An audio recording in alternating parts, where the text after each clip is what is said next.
வாசி life style சேனலுக்கு வாங்க. இப்போ மாதுளை ஜூஸ் பண்ண போறோம். மாதுளை ஜூஸ் ரொம்ப ஹெல்த்தியானது.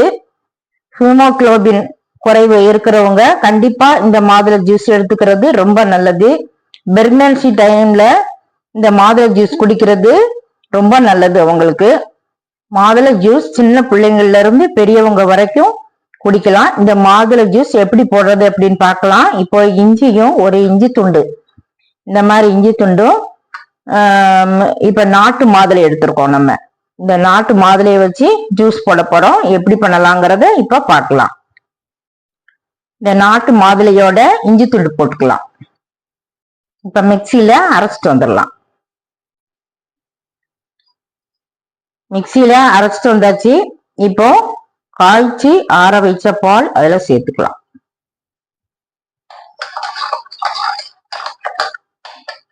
இப்போ இதை நல்லா கப்பியில இருத்துட்டு தேன் கலந்து சாப்பிடலாம்.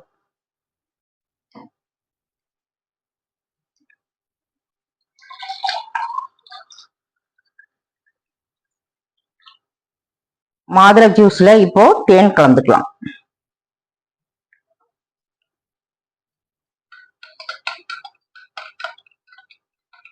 நாட்டு மாதுளை ஜூஸ் தான் போட்டிருக்கோம், அதனாலதான் நல்லா ஒயிட் கலர்ல இருக்கு. இதுல நான் 2 டீஸ்பூன் சர்க்கரை சேர்த்துக்கிறேன். தேன் கலந்து சாப்பிட்றவங்களும் சாப்பிடலாம். இதுல கொஞ்சமா லெமன் பிழிஞ்சி சாப்பிடணும் அப்படின்னு பிடிக்கிறவங்க லெமன் வந்து ஒரு 1/4 டீஸ்பூன் ஊற்றி சாப்பிடலாம். இப்போ சீனியை நல்லா கலந்து விட்டுக்கலாம். சத்து நிறைந்த இந்த மாதுளை ஜூஸ் செய்து குடிச்சு பாருங்க. சப்ஸ்கிரைப் பண்ணுங்க, பெல் பட்டன் ஆன் பண்ணுங்க, பிடிச்சிருந்தா லைக் பண்ணுங்க.